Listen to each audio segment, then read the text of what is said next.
Chapter 5 was not at all what I expected, and I'm still trying to decide if that's a good thing. So with that in mind, let's start with the drawing inspired by it.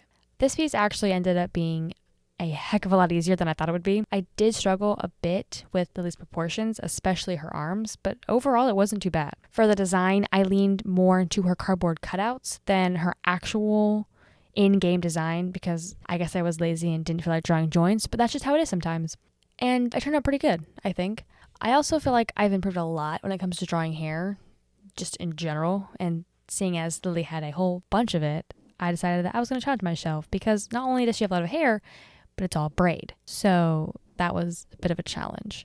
And although I used the braid brush, it was mostly just a placement guide since it looked really awkward and choppy on its own. But I went over and I made it look more natural. To keep her from feeling too creepy or unsettling, I made her pupils slightly larger to soften her expression. And yes, I know, it's a horror game. They're all scary and whatever. But I prefer when the characters in said games aren't scary 100% of the time, which sounds weird, but that's what it is. Initially, I drew her head too small and her dress ended up a little too long for her torso, but aside from those minor fixes, I'm actually really proud of how she turned out. Now, as for her role in Chapter 5, the moment I heard her voice, I knew she was Miss Gracie.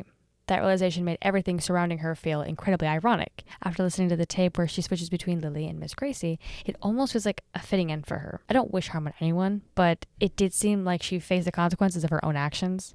And in her own words, it's better to be a toy, and now she finally is one. The biggest reveal of this chapter was the prototype, or Oliver Ludwig, as we learned from the tapes. Finding out that Ollie is a prototype, I feel some things make more sense, and was a really cool thing that I didn't even think about, because it makes sense now why he doesn't necessarily want to kill Poppy, because they're brother and sister. Or at least that's why I think he doesn't, because as Lily also points out, she's his favorite in a sense. So, which would make sense for them being siblings.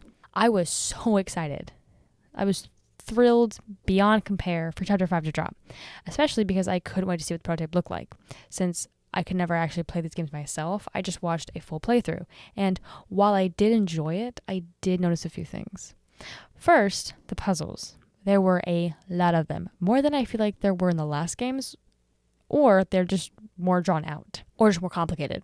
And I like puzzles and the satisfaction that comes with solving them, but when a large portion of the gameplay revolves around figuring out how to escape an area or find the next item, and not only that, but it takes forever to do, it starts to feel a bit repetitive. Another question I keep coming back to is, why does the factory go so deep? We're 5 chapters in and it's still descending further underground. At this rate, we're heading towards the Earth core.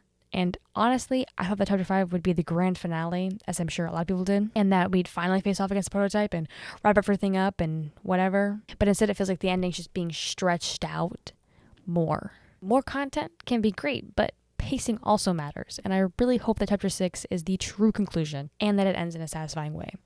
Because if the next game is just running around, finding more tapes and puzzles and just going deeper, and then we prototype again and then don't defeat him, what are we doing at this point? What are we accomplishing?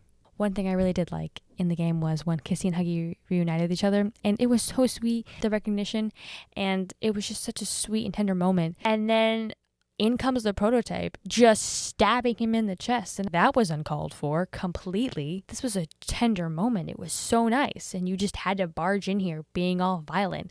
And then he stabbed Kissy next, and then they died, and she was holding his arm or something, and that shattered my heart into a million pieces, and I still have not recovered from that. I just have not.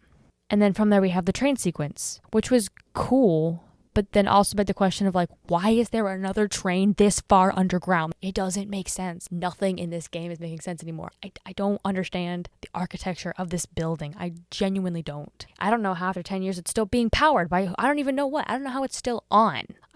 Nothing makes sense to me, at least. That could just be me. But anyways, after the point of the train, things just felt off because you get grabbed, you get put in the poppy liquid thing I've not forgotten the name of, and then you wake up and everything's just anyways, yeah, he took Poppy, but we can get to the place now. And then we just follow Giblet there. We just go nothing happened at all, just normal day. We totally didn't just die and get submerged in the liquid.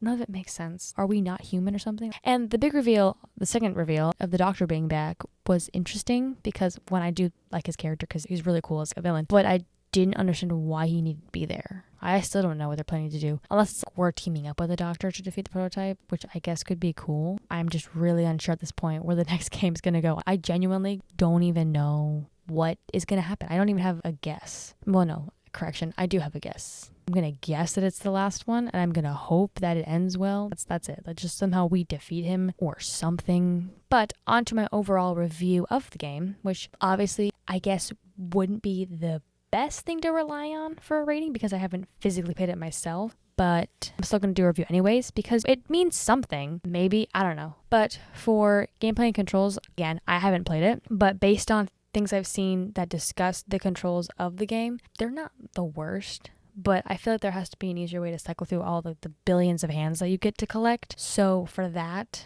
I gave it an 8. For story narrative, I'm treating this as not an individual game, but I'm treating it as like it's the 5th game in the series of games, and I'm giving it a 6. Only because it feels like the same plotline of every other game in the series. That's the only reason why. But like it's slightly different, which is why it's not lower than a 6.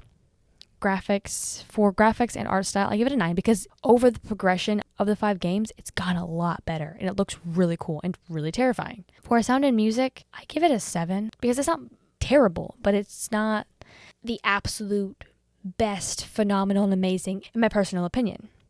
Although I do love that if you collect Limon and return him with his family, that you get to hear CG5's song because that song is amazing. That song is fire. Level design and world map gets a 5 because it doesn't make sense. It doesn't make sense how we're going lower at all, remotely. And then replay value, I would give it a 4 because personally, if I had played the game and if I was given the option to play the game, I probably wouldn't. I very likely wouldn't. Like it's cool, but I really just wouldn't do it. For immersion, I gave it an 8 because you do get kind of sucked into the world and it is very interesting and very fascinating. Everything that goes on, it's deeply psychological. For fun factor, I gave it a 7 because it is very fun. It's very entertaining, but really stressful, which makes sense for a lot of games. But it's just, the puzzles really just put a damper on that with the repetitiveness and the long they take to complete. And that all factors out to a 6.8, which is not super high. But again, that's just me from not playing the game and based on observation. So take that with a grain of salt. But that's all for this one. I hope you all enjoyed the video. Have a blessed day and peace out.